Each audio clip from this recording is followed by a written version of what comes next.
So, welcome guys. Welcome to this lecture on one nation, one election. So, ये कहाँ fit बैठेगा पहले वो जान लो आप, उसके बाद हम लोग आगे बात करेंगे. So, ये फिट कहाँ बैठेगा? ये जीएस पेपर 2 के पॉलिटी और गवर्नेंस सेक्शन में. Okay, either they can ask you this in polity और गवर्नेंस. ओके, और इस ये एक इम्पोर्टेंट इशू है, तो इस पे आपका एक ओपिनियन बनना is also important. Okay,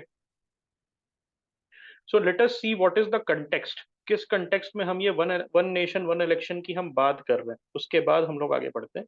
so union government जो है, it has constituted a committee under the leadership of former president of India Ramnath Kovind ji. तो एक तरीके से इसको बोल सकते हो, नाम है कमिटी का वन नेशन वन इलेक्शन वाले का, Ramnath Kovind committee, to look into the feasibility of holding one nation one election. Okay, अब यहाँ आते हैं, what is one nation one election.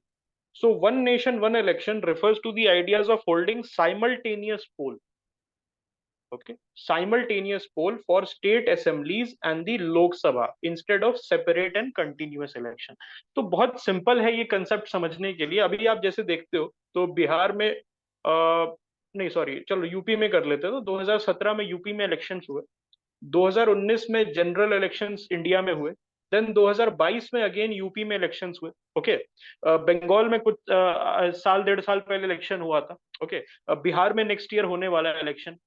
तो आप देखोगे we are on a constant motion. जो इंडियन पॉलिटिकल सिस्टम है, इंडियन पॉलिटिकल सिस्टम है, कांस्टेंट मोशन में है. हर साल किसी ना किसी स्टेट में इलेक्शन होते ही होते हैं. ओके, हाँ, राजस्थान में इस साल ले लो आप, राजस्थान में इस साल इलेक्शन हो जाएंगे. तो एवरी ईयर 2021 में भी इलेक्शन, 22 में भी इलेक्शन, 23 में भी इलेक्शन. ओके, और 24 में फिर आपका जनरल इलेक्शन, और फिर 24 में जनरल इलेक्शंस तो होगा, there will be general elections no doubt, but उसके बाद उस साल के एंड में चार पांच स्टेट इलेक्शंस में जा रही, फिर 2025 में इलेक्शन, फिर 2026 में इलेक्शन. तो as you can see we are on a consistent election mode. 24 घंटे हमारा जो सिस्टम है, our system is on a constant election mode. तो ये इस चीज को खत्म करने के लिए एक रामनाथ कोविंद जी के अंडर में कमिटी बनी है. Okay, this committee is formed under Ramnath Kovind ji की. ये जो मैडनेस है, madness of being on the election mode 24/7, उसको खत्म करने के लिए, after the enforcement of constitution, simultaneous elections were announced for both centre and the state. Okay, this practice was continued till 1967. Okay, तो हुआ क्या था कि इनिशियली जब हम लोग we got our independence and then we became a republic, तो 1951 और 52 में first general election for India and for the state was announced. तो उस समय सिंक में था. तो ओरिजिनली भी अगर आप देखो, ओरिजिनली भी if you will see, so we were in sync. जो हमारा स्टेट मशीनरी थी और जो हमारा जनरल इलेक्शन था, both of them were in perfect sync. लेकिन व्हाट हैपेंड, 1959 में पहला ब्रेक हुआ इस सिंक्रोनाइजेशन में. कब? जब केरला में जो कम्युनिस्ट गवर्नमेंट बनी थी, पहली नॉन कांग्रेस गवर्नमेंट जो बनी थी केरला में, उसको आर्टिकल 356 यूज करके डिसमिस कर दिया गया था. तो वहां पर एक ब्रेक आया, केरला में ब्रेक आया, और उसके बाद पूरे 1960s में डिफेक्शन एंड एंटी डिफेक्शन, आपको पता होगा ये टर्म, आया राम गया Ram. Have you guys heard about this आया राम गया Ram? This was actually an inspiration for the 10th schedule. जो एंटी डिफेक्शन लॉ है, उसके पीछे का जो इंस्पिरेशन है, दैट इज दिस आया राम गया Ram syndrome. So what is this आया राम गया राम सिंड्रोम? तो 1960s में मैसिव डिफेक्शन होते थे स्टेट गवर्नमेंट्स में. तो some day what used to happen, I just tell you कि suppose today I am a member, I am a 1960s legislator of a state party. I am a member of X party today. In the evening, I am a member of Y party. In next morning, I will become a member of Z party, and then next day, okay, next day, I become a member of some other party. So within 3 days, people were changing three parties. So that's how, peculiar and how dire the situation had become. And this was, in a way, it led to the announcement of 10th schedule. Okay, tenth schedule is anti defection, जो आपका schedule है उसको हम लोग discuss करेंगे, but not today. तो you got the point right. 1950s 51 52 में 1951 52 में they had this simultaneous elections, but उसके बाद 1959 में पहला ब्रेक आया।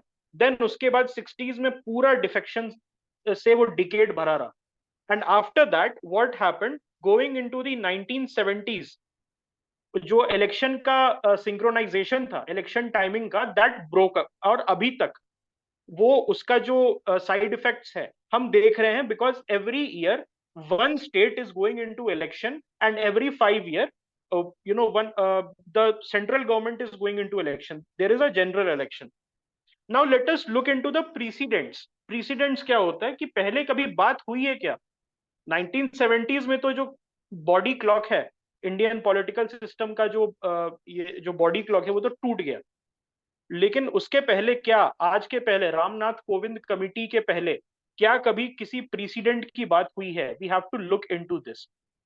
सो आंसर इज यस, पहले भी हुई है। इलेक्शन कमीशन ने एक एनुअल रिपोर्ट जारी की थी 1983 में कि एक सिस्टम बनाओ जिससे लोकसभा और स्टेट लेजिस्लेटिव असेंबली में ओके सिंक्रोनाइजेशन है।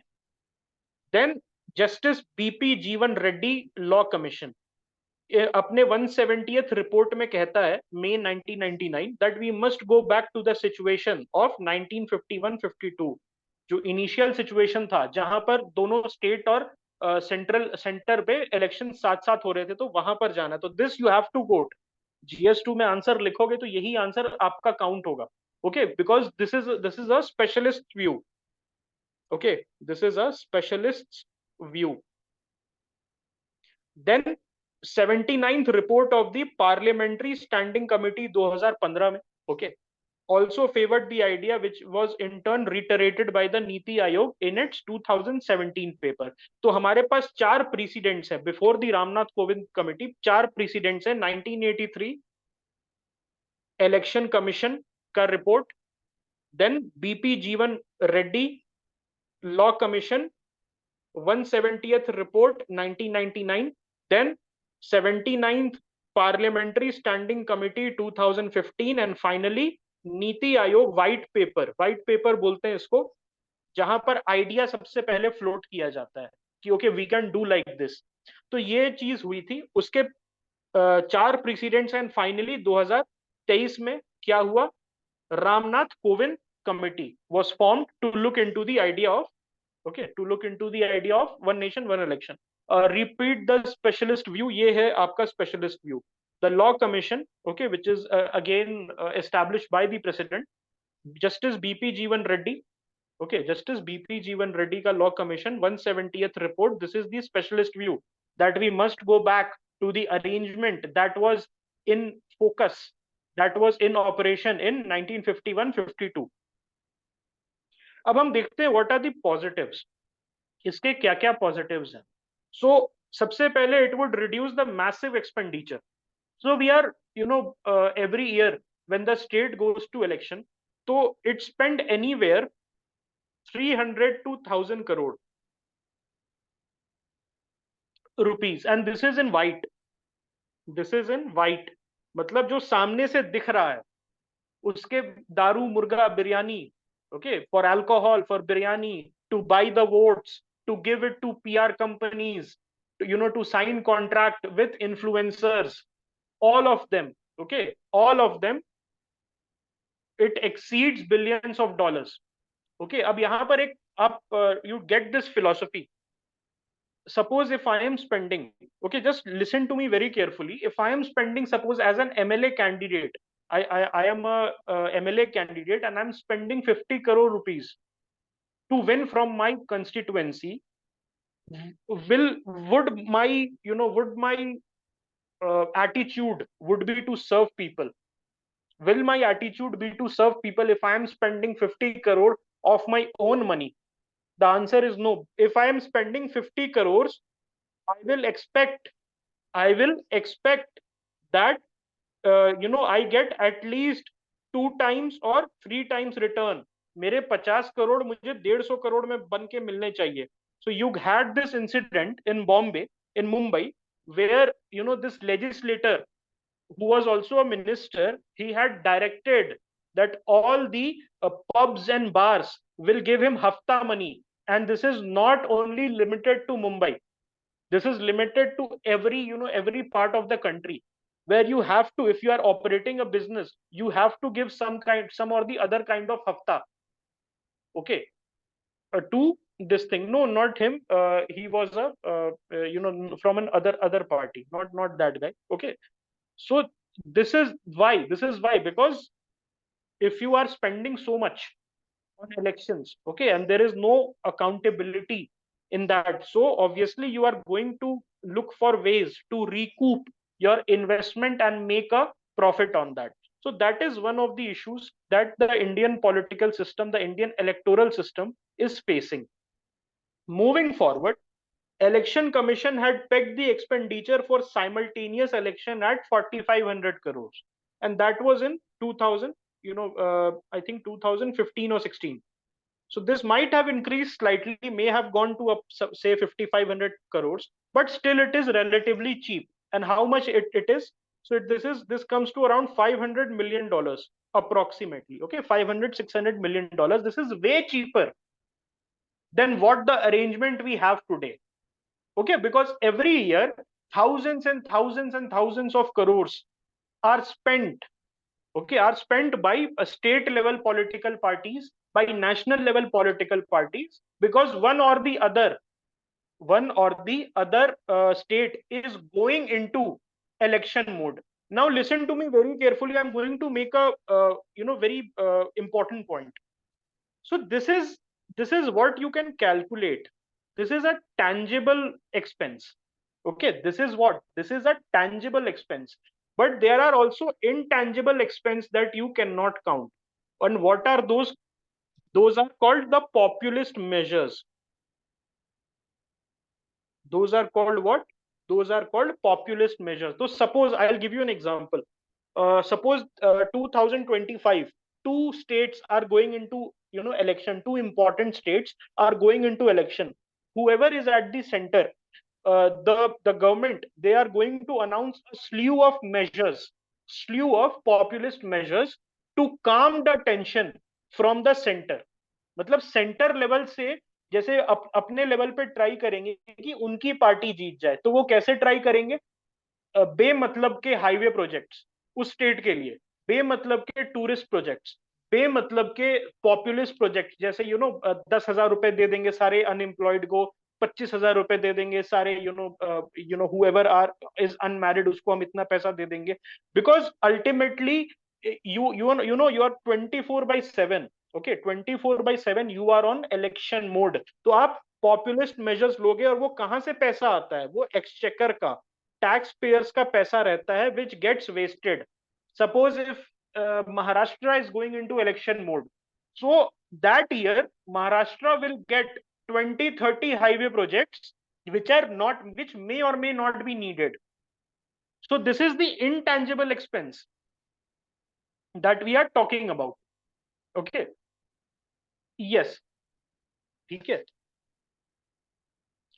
So what the election commission has said कि एक बार खर्चा करो, spend it once, spend 5,000 crores once and get it over with. Okay, एक बार खर्चा करके निकल जाओ आगे. That's it.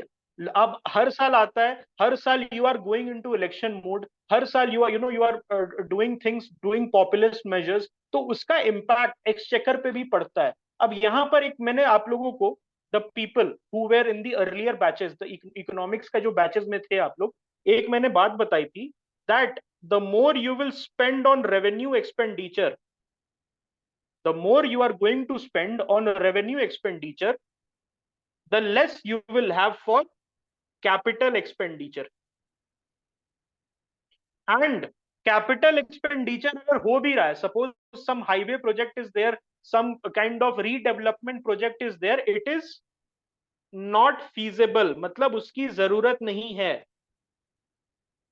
I'll give you an example.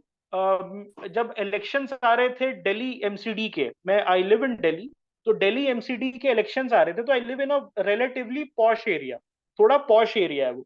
मतलब वहां पर वाटर लॉगिंग कभी कुछ नहीं होती है, और मतलब हर चीज बहुत अच्छे से चलती है, रोड्स आर वेरी गुड। लेकिन पता है क्या हुआ, when the elections they are coming, तो जो अच्छे रोड थे, जो अच्छे रोड थे उन पे टार डाल के और फिर से उनको तोड़ के बना दिया गया। मतलब जो रोड ठीक ठाक थे उन पे और एक लेयर डाल दी गई, और जो रोड खराब थे जहां पर असल में जरूरत थी वहां पर बनाया नहीं गया। तो ये जो नॉट फीजिबल कैपिटल एक्सपेंडिचर है वो आपके सामने होता है। अच्छे से अच्छा रोड, ओके, जिसको अभी मेंटेनेंस की जरूरत नहीं है, उस पे भी दे स्टार्ट स्पेंडिंग, उस पे पुताई करने लगेंगे, okay, which could have been used for some other purpose. But since when the politicians and the machinery, it goes into this this election mode, तो वो ज्यादा सोचती नहीं है, क्योंकि देखो पैसा अपना तो नहीं ना है, पैसा इज टैक्स पेयर्स मनी, तो तुरंत खर्चा कर दो, ओके। हम जब इलेक्शन वापस आएंगे जीत के, तो डेट का देख लिया जाएगा, और plus we will have this tactics कि बिजनेस को एक्सटॉर्ट करके और इनोसेंट पीपल को एक्सटॉर्ट करके हम ले लेंगे, ठीक है। So this has to go, and this can only be possible, okay, this can only be possible if we have this simultaneous elections, okay. Simultaneous election would help ruling parties focus on governance instead of being constantly in election mode, okay। election mode में आप हमेशा रहते हो, you are only thinking about election when you are in election mode, okay। when you are in election mode, the only thing that comes to your mind is how to give away the taxpayers money in order to get re-elected, okay। और देखो उसके पीछे का एक reason है, when you are investing in capital expenditure, तो उसका जो फ्रूट्स है उसको मिलने में टाइम लगता है। अगर आप न्यूक्लियर पावर प्लांट पे $500 बिलियन खर्चा कर रहे हो, suppose you want to make 50 nuclear plants at a cost of say $10 billion each, तो वो जो 50 न्यूक्लियर प्लांट्स है they will get critical 10 years letter.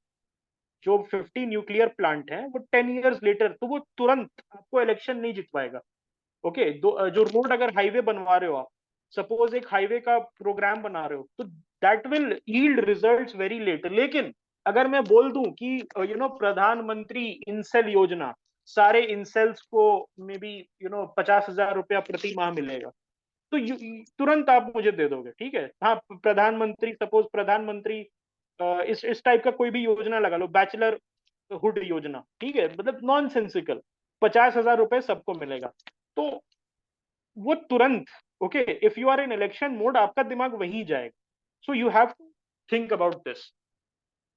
Imposition of model code of conduct multiple times a year puts on hold for many months at a stretch the development program and activity of the state government। तो model code MCC जब आ जाता है, आपको पता है ना, जब से एमसीसी एमसीसी कब आता है, can anyone tell me, can anyone tell me MCC कब आता है, when does model code of conduct starts. Model code of conduct कब स्टार्ट होता है, when the elections are announced, election dates are announced, okay. और model code of conduct में, yes Vaibhav. Sir एक sir question से पूछना था सर। जब सर 2019 में सर जब एक ए सेट वाला सर जब वो टेस्ट हुआ था एंटी सेटेलाइट वाला, तब सर कांग्रेस ने बोला था कि सर ये ना मतलब ये चुनाव संहिता का वो है वायलेशन, तो इनको बैन करो। तो फिर सर अगर हम सर बाय द चांस अगर सर पीओके में घुस कर अगर सर्जिकल स्ट्राइक करते हैं इलेक्शन से 2 दिन पहले, तब से ये सब वायलेशन होगा, क्योंकि सर एक तरीके का ये सब मैनिपुलेशन हुआ वोटर्स का। बहुत लोगों ने तो वो भी बोला था कि Pulwama was done to win the 2019 election, but it is nonsensical, okay. देखो एक चीज होती है कि when you are at the top, okay, जब आप ऊपर बैठते हो तो आप इतना भी नीचे नहीं गिरोगे, ठीक है। That you are endangering, okay, you are endangering all these people, the lives of millions of soldiers, ठीक है, to just win one election, okay। I do not think so, okay, not even this person who is sitting right now, who is the प्रधानमंत्री, उसके पहले भी, okay, जो भी आपका हो, कांग्रेस सपोर्टर हो, बीजेपी सपोर्टर हो, doesn't matter, okay, it doesn't matter who which supporter, कोई भी इतना नहीं गिरेगा, ठीक है, that he will do this thing, okay. And that is something, that is the minimum level of faith that you need to put, अब दूसरे पे आ जाते हैं, टेक्निकलिटी पे आ जाते हैं कि क्या ये इसमें आएगा? नहीं, ये नहीं आएगा। The government can say that I did this thing, मतलब पीओके में जाना, आई डिड दिस थिंग कि for national security, and national security में नहीं होता है। Okay, that is national security is like you it is, what is that word? National security is exempted. Okay, national security is exempted. Even national security में अगर care taker government है, remember this fact कि caretaker government also has the same power when it comes to taking decisions of this magnitude. ठीक है? So I hope I you got the answer. चलो आगे बढ़ते हैं. So in the poll bound state, it even affects normal day-to-day governance. Okay. This often leads to statewide policy paralysis and governance deficit. So basically, up every 5 years you are going into elections. Every year the state is going into election. ठीक है, तो उससे क्या होता है? Policy paralysis हो जाता है. स्टेट अगर बार बार if you go into election mode, okay, election mode दो बार, one state is going into election 2 times, one state is going into electoral mode 2 times in 5 years, और उसका रिपरकशन बहुत ज्यादा होता है. क्यों होता है? एक बार इलेक्शन हो गया, उसके बाद it takes time 3 to 5 months to get back. Okay, to get back on the normal governance. Inertia होता है ना, जब आप सब चीज बंद कर लो, ठप कर दो, ठीक है, तो आपको वापस से खोलने में 3 से 5 महीने का समय लग जाएगा. तो दैट इज द प्रॉब्लम. मतलब 1 साल, 1 year of governance we are losing to elections. Okay, frequent election leads to disruption of normal public life and impact the functioning of essential services. Holding of political rally disrupts road traffic और जो common जनता है उनकी जो life है उसको problematic बनाती है. Such disruption would be limited to certain predetermined period of time if elections are held simultaneously. तो अगर 5 साल में एक बार डिसरप्शन है तो सभी पार्टिसिपेट करेंगे, सभी बोलेंगे यार 5 साल में एक बार आता है. Okay, everyone will say that it comes once in 5 years. Okay, we can manage. But suppose it is coming every in 5 years, it is coming 2 to 3 times. The people will get fed up. That what is this here? Every time. Okay, ये तो हमेशा का MCD का चुनाव है. आज local poles है, तो कल पंचायत का पोल है, तो कल स्टेट का पोल है, कल जनरल इलेक्शंस है. ओके, मतलब दिमाग खराब कर दिया. The people also get fed up. Elections are also polarizing events, especially in today's day and age when new technologies and internet penetration has increased. So it has become polarizing events. So you have to keep that in mind that every 5 years, 3 to 4 times in 5 years, 3 to 4 times in 5 years, your entire society is getting polarized. Hindu, Muslim, upper caste, lower caste, men versus female, on multiple lines. ठीक है, तो ये चीज आपको ध्यान रखनी है that India जो एक it is woven by a very thin fabric. Okay, बहुत सारे हमारे आइडेंटिटीज हैं, regional identities, secular identities, communal identities. ठीक है, सो बहुत सारे हमारे आइडेंटिटीज हैं that you have to keep in mind. Okay, so caste, religion or communal issues, or candidates are often forced to talk politically for the sake of electoral benefits. So ठीक है, ये चीज बहुत अच्छी बात है. This point is a very good point. Why? Because if you will see, लोग गलत को गलत नहीं बोल सकते. जो चीज गलत है उसको गलत नहीं बोल सकते. Okay, so say suppose there is some guy who is cheating the public, but he has a lot of public support. So the politician will dare not touch him.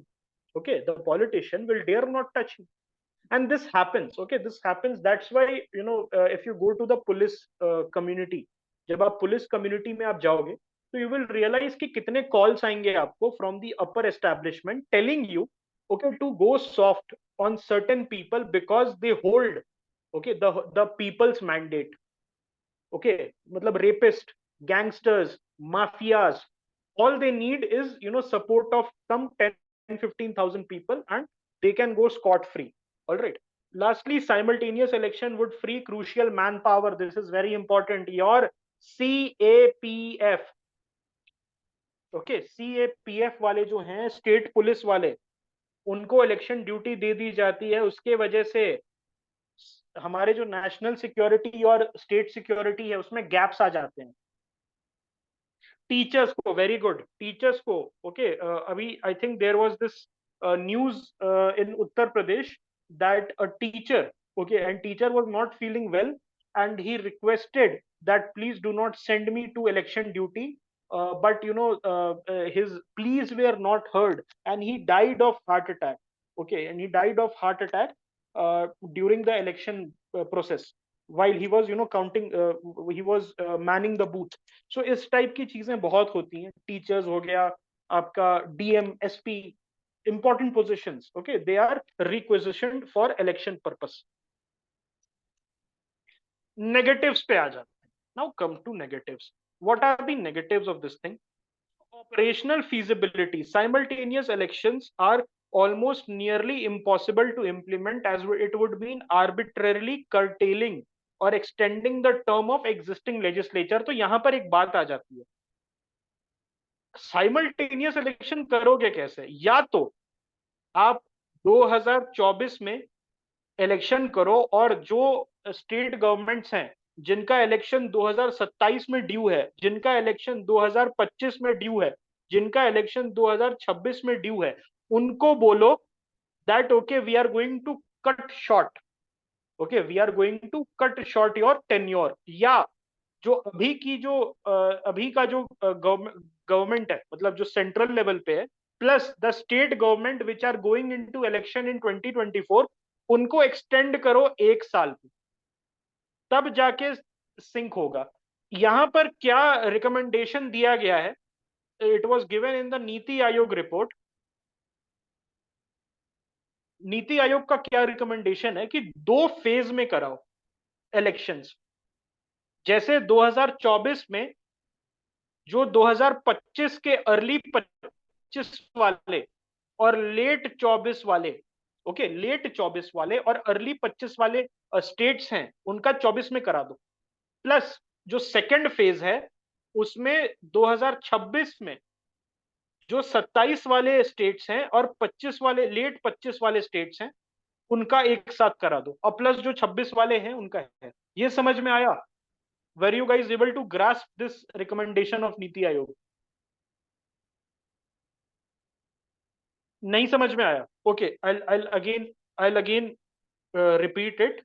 So NITI Aayog in its 2017 paper had proposed this कि 2 phase में कराओ, 2 phase में कराओ.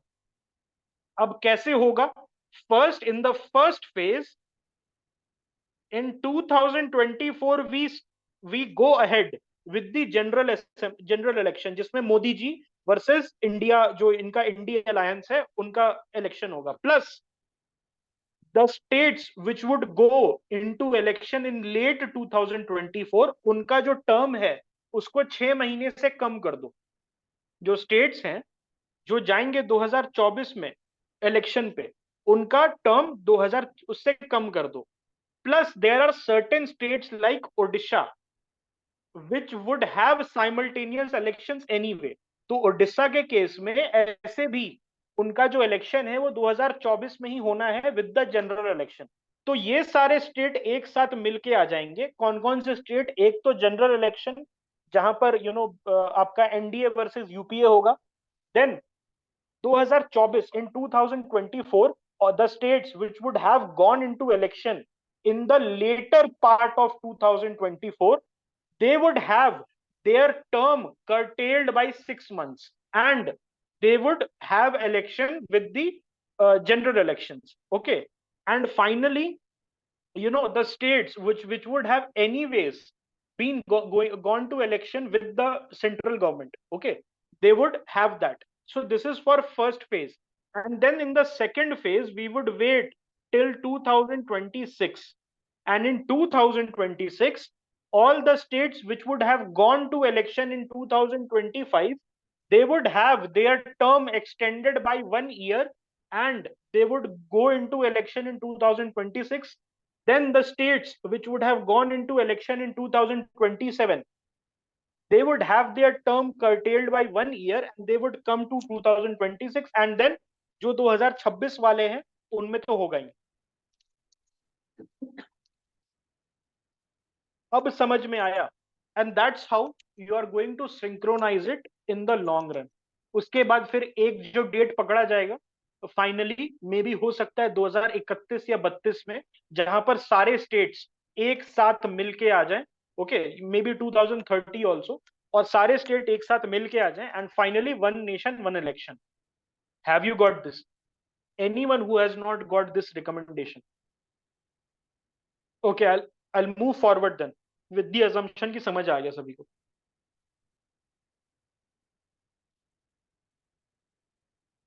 Anyways,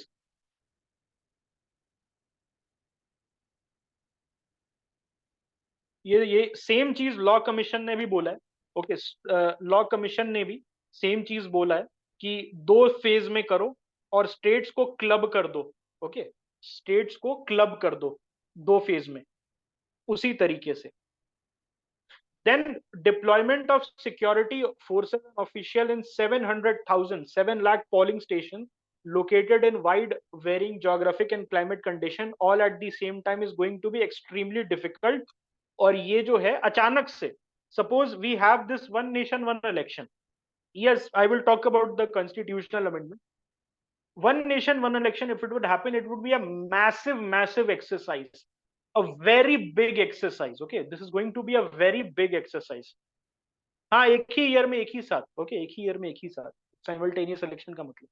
so this is a massive exercise that we are going to conduct. Okay, क्योंकि एक साथ इतने सारे, okay, thousands and thousands of political parties, okay, are will be in the fray, and billions of voters, okay, not billions but I think in the hundreds of millions of people are going to vote. तो उसके चलते 700,000 मतलब 7 से 8 lakh polling booth बनाने पड़ेंगे, और हर booth पे on an average there are 2 to 3 security forces.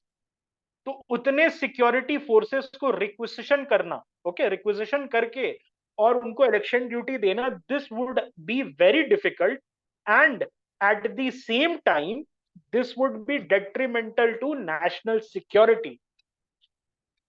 This is against democracy. जो critics है, they say that forcing simultaneous election is against democracy because trying to force an artificial cycle of election and restricting the choice of voter is not correct. यहाँ पर देखो, this is wrong.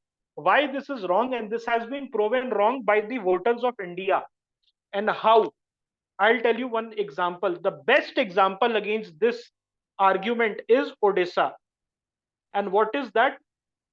In Odisha, there were simultaneous elections in 2019. So in the, people say that Indian voters are not educated. They cannot distinguish between the state priorities and the central priorities. But the Odisha people, the people from Odisha, they gave a tight slap to these critics. How? Let us see. So 2019 में, 2019 में, in the general election, they gave the mandate to BJP. BJP won a lot many seats, almost equal to the BJD. Okay, but in the state election, which was held simultaneously, मतलब साथ ही साथ हुआ था, उसका result भी साथ आया.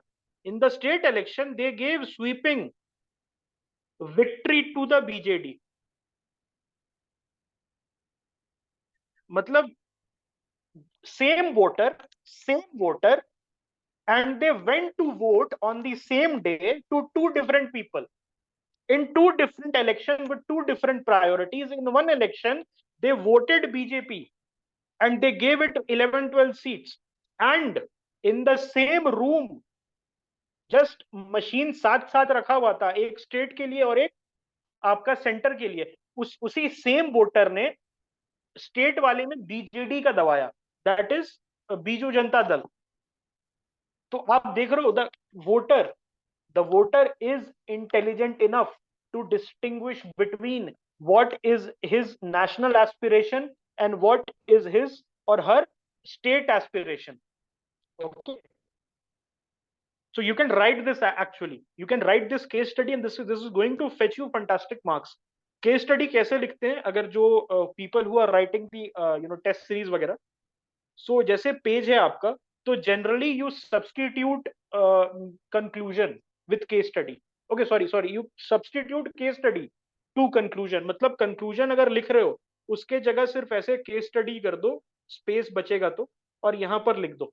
और अगर फिर भी स्पेस बच रहा है तो कंक्लूजन लिख दो, टाइम है तो लिख दो conclusion. But what you can do, अगर केस स्टडी बढ़िया तगड़ा केस स्टडी है आपके पास, स्पेशली GS2 वगैरह में, तो उसको कंक्लूजन से आप सब्सटीट्यूट कर सकते हो. Okay, you can just substitute it to conclusion. Conclusion हटा दो, केस स्टडी लिख दो. ठीक है, so that you can try. Okay, that you can try specially in GS3. Okay, this is going to serve you very well. I use to write, जैसे infrastructure में काफी मैंने केस स्टडीज लिखा था GS3 इंफ्रास्ट्रक्चर में, and that yielded good results. Impact on voter behaviour, then ये यही this is okay. Impact on voter behaviour मैंने समझा दिया. People think that the Indian voter is not intelligent enough. Okay, वो state और national priorities में distinguish नहीं कर पाएगा. तो उड़ीसा जो है, it is a relatively poor state. Okay, Maharashtra Gujarat जैसा रिच नहीं है अभी भी. It's a developing state, it's an aspirational state, but it has shown the way that okay, I can distinguish between what are my national priorities and what are my state level or local priorities. Okay, तो ये गलत हो गया. impact on voter behavior, although you can write this because UPSC में यही करना होता है. Then election issues, state and national elections are often fought on different sets of issues, and in simultaneous elections voter may end up privileging again. बेकार, यही चीज है, same चीज है. that has been debunked by the Odia voters. Then diminished accountability. Having to face the electorate more than once every 5 years enhances the accountability of politicians and keep them on their toes. So this is actually a valid point. Okay, अगर people are of the opinion that okay, politicians are of the opinion कि ठीक है 5 साल के बाद ही अब देखूंगा ना, तो 3 साल मौज कर लेते हैं, एक्सटॉर्ट कर लेते हैं पूरे स्टेट को, एंड देन लास्ट 2 ईयर में जो एक्सटॉर्शन का पैसा है उसमें से थोड़ा बिरयानी पकड़ा देंगे. Okay, and then we will win. But अगर 2 बार इलेक्शन होते हैं 5 साल में, तो दे आर ऑन टोस कि नहीं अच्छा काम करना है, तब जाके 2 साल के बाद फिर इलेक्शन फेस करना होगा. Otherwise I will be out. Okay, I will be out of power. Now let us come to the constitutional and statutory provisions. Article 83 clause 2 of the constitution provides for a normal term of 5 years. Okay. Article 172 clause 1 provides for a similar tenure for state legislative assembly. मतलब 5 साल का term होना चाहिए from the date of its first sitting. Tenure of the house cannot be extended beyond 5 years except in emergency situation. तो यहाँ पर आपको हो सकता है कि एक constitutional amendment act लाना पड़े, and then you have to amend this. Okay, कि for one time 6 years हम कर रहे हैं या 4 year कर रहे हैं या 7 years कर रहे हैं. Implementing this measure will require multiple constitutional amendment to the RPA, that is Representation of People's Act 1950 and 51.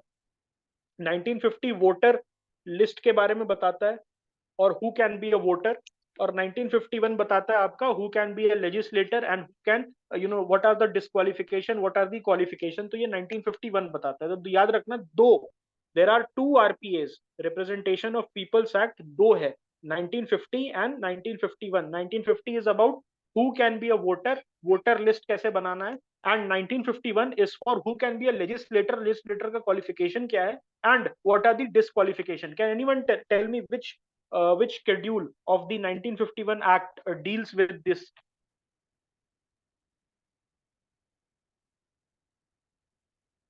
कौन सा 10वां सेक्शन 8 करता है ना 1951 का डिस्क्वालिफिकेशन से. I am talking about disqualification. जैसे 2 साल हो जाओगे, 2 ईयर से ज्यादा अगर इनकार्सिरेशन है तो यू लूज. नहीं, शेड्यूल 10th है, दैट इज एंटी डिफेक्शन, वो अलग है. दैट इज एंटी डिफेक्शन, वो अलग है, तो वो अलग से पढ़ेंगे. बट यहां पर मैं बात कर रहा हूँ 1951 का, and that was a GS2 question. GS2 polity का क्वेश्चन है 18 या 17 का, एक बार चेक कर लेना आप लोग. Election Commission had suggested that the term of Lok Sabha could commence and end on a predetermined date, and to avoid premature dissolution, no confidence motion should be moved simultaneously with a confidence motion for the individual hoping to be the next PM. Okay, तो यहाँ पर कुछ ideas दिए गए थे, उसमें ये क्या थे कि जो लोकसभा है, it can commence or end on a date which is pre-decided. Yes, correct. Which is pre-decided.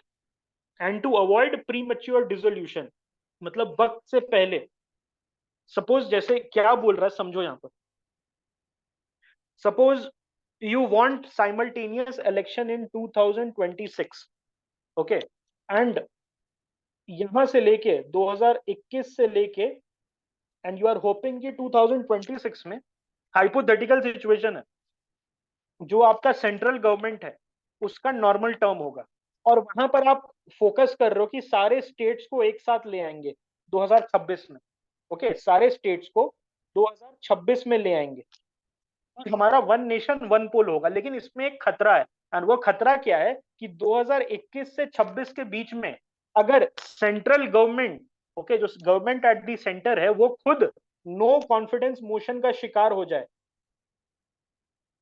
तब क्या होगा? All the plans will go haywire. Yes, तो द इलेक्शन कमीशन सेड कि सपोज 2023 में नो कॉन्फिडेंस मोशन अगर आएगा, तो जो पीएम है जिसके अगेंस्ट नो कॉन्फिडेंस मोशन आ रहा है, उसके साथ जो होपफुल है पीएम, जो नेक्स्ट पीएम बनना चाह रहा है, वो भी एक मोशन ले आए, ताकि उस बीच में डिफरेंस ना हो पाए और स्मूथ गाड़ी चले 2026 तक। ये पॉइंट समझ में आया आपको?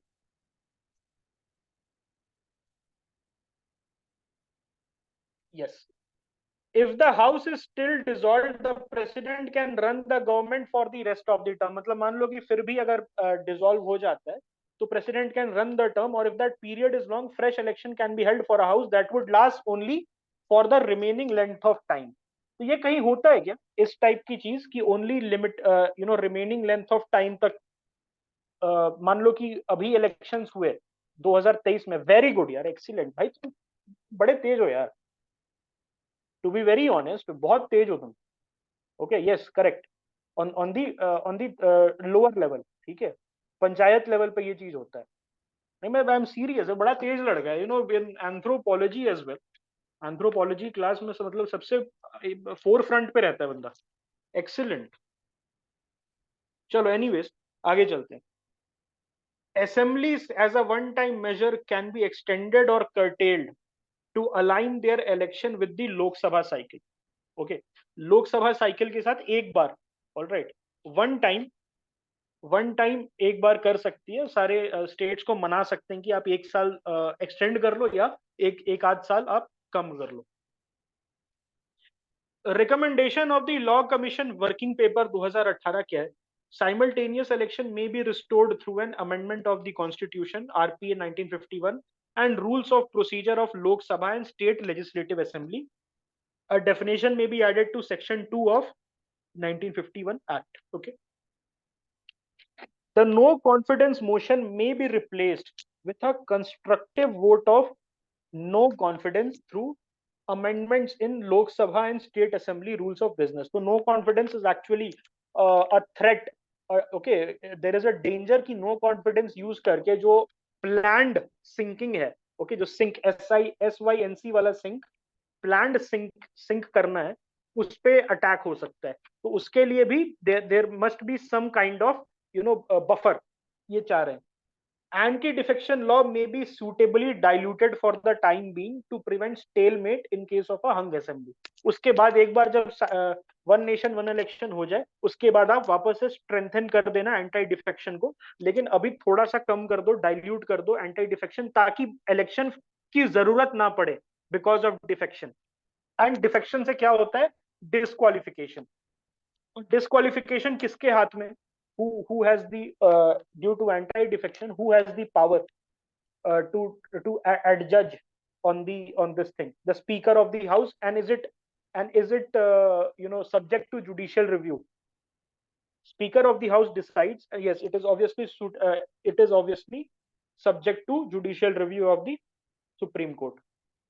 The statutory limit of 6 months for issuance of notification of general election may be extended for securing flexibility. तो 6 महीने पहले ओके जो नोटिफिकेशन आता है जनरल असेंबली का उसको 1 साल 1.5 साल पहले कर सकते हैं ताकि जो स्टेट गवर्नमेंट्स है वो फर्स्ट टाइम के लिए रेडी हो जाए. Okay they can be ready for their first simultaneous election. तो 1.5 साल का बफर मिलेगा तो they can make suitable amends to their electoral strategy.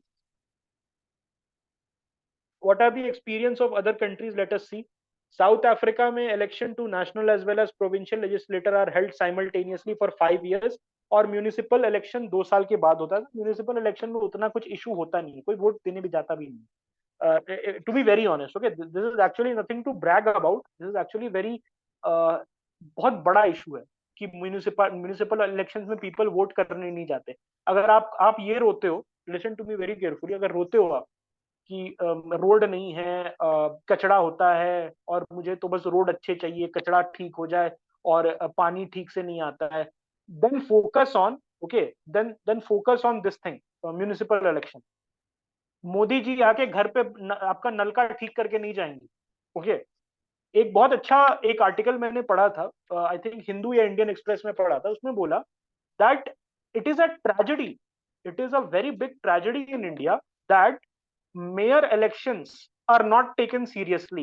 The mayoral elections or the this PWD election, it should have been the most important elections. Okay, Brazil के साथ कितना आपने treaty कर ली और जो बाइडेन मिलने आ गया और जी जिनपिंग नहीं आया G20 में, इससे नॉर्मल बंदे को फायदा नहीं होगा. Okay on a very micro level आपको फायदा नहीं होगा. पानी चाहिए. डे टू डे लिविंग में कुछ तो बदलाव हुआ नहीं. जी जिनपिंग के साथ हमारी क्या बात हुई, बॉर्डर पे क्या चल रहा है, डे टू डे लाइफ में ज्यादा कुछ बदलाव हुआ नहीं. लेकिन municipal election, since you are not taking it seriously, you are the biggest loser. And that it was a beautiful writer. Maybe अगर मिल जाता है तो मैं लिंक कर दूंगा, जरूर से पढ़ना. स्वीडन में election to the national legislature Riksdag जिसको बोलते हैं and provincial legislature Landsting and local bodies municipal assembly, so ये मैं नहीं पढ़ रहा, are held on a fixed date. okay, second Sunday in September for 4 years. मतलब हर 4 साल पे सेकेंड संडे को होता है. तो द स्वीडिश वोटर नोज कि मुझे कब वोट देना है. आज से ही अगर पूछोगे, हमें नहीं पता है, वी डोंट नो कि हम वोट करने कब जाएंगे, मे बी मार्च में, मे बी जैन में, मे बी कब, ये नहीं. लेकिन एक Swedish voter knows, okay, 4 years from now on the second on the second Sunday of the September month, ठीक है, I am going to vote. Okay तो ये चीज, ये जो प्रेडिक्टेबिलिटी है, this also seeps into the governance stable हो जाता है. In Britain, the Fixed Term Parliament Act 2011 was passed to provide a sense of stability. तो ये बिल्कुल लिख सकते हो, ये बहुत अच्छा ग्लोबल प्रैक्टिसेस में आपका अच्छा आंसर बन जाएगा. It provided that the first election would be held on the 7th of May and on the first Thursday of May every 5th year. मतलब 2020 में हो रहा है. Okay, then there was a snap election on 2019. Boris Johnson went into a snap election. Then अब होगा 2024 में. तो वहां पर भी देखो, दे ट्राइड. ब्रिटेन में क्या हुआ, they tried this fixed term election, मतलब हर 5 साल में हो, साइमल्टेनियस हो. लेकिन वहां पर भी क्या हुआ कि बोरिस जॉनसन जो था उसने 1 साल पहले बुला लिया, 6 to 8 months पहले. तो 2020 में होना था, बट दिसंबर 2019 में ही स्नैप इलेक्शन उसको बोलते हैं, क्या बोलते हैं, स्नैप इलेक्शंस बुला लिया. तो Britain was actually a failure, Sweden was a success, okay, south Africa was a success, and Britain is a failure in this regard. So this was this article which I sent you guys. ये article है KJ Alphonse का. KJ Alphonse is a former member of parliament and he was also a union minister and an IS officer. तो एक अच्छा इनका views रहेगा जिसको आप पढ़ सकते हो. Okay, very well informed views. So let us see what he says. So it enables the government to concentrate on governance once the elections are over. ये हमने पॉइंट पढ़ लिया, ठीक है. देन क्योंकि entire attention of the country becomes focused on those elections, MP, MLA, prime minister, everyone, okay, everyone is there. Election peaceful नहीं होते, South Africa में नहीं होते peaceful. Even I think they are disenfranchising their Boer population, जो उनके Boyer population है उसको disenfranchise भी कर रहे हैं। Lot of things are going there. Okay, then there is a virtual paralysis of administration. We did this thing again. Number of decisions are taken from the election point of view. Rational decision नहीं होते हैं। Tablet बांट देना, mobile बांट देना, okay, ये rational decision नहीं है कि सभी को मोबाइल मिलेगा। ओके, लड़के घूंघट डाल डाल के जाके मोबाइल ले रहे हैं, ठीक है, लड़के घूंघट डाल डाल के जाके मोबाइल ले रहे हैं, मतलब क्या चल रहा है, मजाक चल रहा है। टैबलेट दे रहे हैं, ओके, टैबलेट मतलब उसमें करप्शन, मोबाइल बेचने में करप्शन, ठीक है। So election point of view से if you are taking decision, election point of view से if you are taking decision, it is not going to fall well, ठीक है। और क्या हो सकता है, की policy decisions are delayed, implementation is delayed. Decision के साथ साथ डिसीजन तो डिले होता ही है, इम्प्लीमेंटेशन भी डिले होता है, okay. Okay, then political corruption को परपेचुएट करता है। Alright, enormous amount of money, अभी मैंने बताया बिलियंस ऑफ डॉलर, सामने आपको पता चलता है कि 500 करोड़ खर्चा हो रहा है, स्टेट मशीनरी का खर्चा हो रहा है 500 करोड़, पीछे कितना हो रहा है, बिरयानी जो रात को मिलती है with beer and you know rum, तो वो कितने का पड़ता है, कैश भेजा जाता है, वो कितने का पड़ता है, ठीक है। Election expenses can be reduced drastically. Then election commission का खुद का एक्सपेंस कम हो सकता है। उसके बाद इलेक्शन कमीशन को इन्वेस्ट करने की जरूरत नहीं है अपना टाइम। इलेक्शन कमीशन एक बार अगर फिक्स हो जाए, इलेक्शन की साइमल्टेनियस इलेक्शन हो रहा है, तो इलेक्शन कमीशन का भी जो रिसोर्सेज है वो बच सकता है। देन पुलिस पर्सनल को जो रिक्विजिशन करते हैं, that is actually detrimental to national security and it is expensive. क्यों एक्सपेंसिव है? Because you give the TA traveling allowance, you give the traveling allowance। आप बसेस से, सपोज राजस्थान से CISF की बटालियन मूव कर रही है वेस्ट बंगाल की तरफ, वेस्ट बंगाल की जो बटालियन है वो मूव कर रही है जम्मू कश्मीर, कश्मीर वाली बटालियन जा रही है तमिलनाडु, उसमें भी पैसा लगता है। ट्रांसपोर्ट अलाउंस देते हो आप उनके होटल का खर्चा, रहने का खर्चा सब देते हो, ठीक है। देन और क्या हो सकता है, हॉर्स ट्रेडिंग कम हो सकती है अगर साइमल्टेनियस एक बार हो तो। Horse trading will go down, 10 schedule जो है उसका काम आसान हो जाएगा। Finally frequent election leads to government taking policy decision to वो दो इलेक्टोरेट, ये भी ठीक है। Same electoral rolls can be used for all election. एक बार इलेक्टोरल रोल बनाओ और इलेक्टोरल रोल को डिलीट भी नहीं करना है और उसमें एडिशन भी नहीं करना, बस एक बार करना होगा 5 साल में। अभी क्या है, every 2 years, every 3 years you have to do it. And finally it is a global practice. हमने एग्जांपल दिया साउथ अफ्रीका का, हमने एग्जांपल दिया स्वीडन का, हमने एग्जांपल दिया यूके का। तो it's a global practice to have simultaneous election. US में भी even a lot of states, okay, US में भी a lot of states go to election along with the federal government. जो उनका सेंटर है वॉशिंगटन के साथ साथ बहुत सारे स्टेट, ओके, जाते वॉशिंगटन डीसी के साथ, because Washington is also a state, if you guys remember, it's a north western state, capital is Seattle. तो वॉशिंगटन डीसी है उनका कैपिटल, एंड वॉशिंगटन डीसी के साथ lot of state goes into election, ठीक है। So this can be, this is a very good article, you can go through it, it has been linked, okay, in the channel. So any question that you guys might have with this article, I think we have covered everything comprehensively. You can write good answers. I'll link some mains question. You can try to attempt it. Okay. Any question that you guys might have?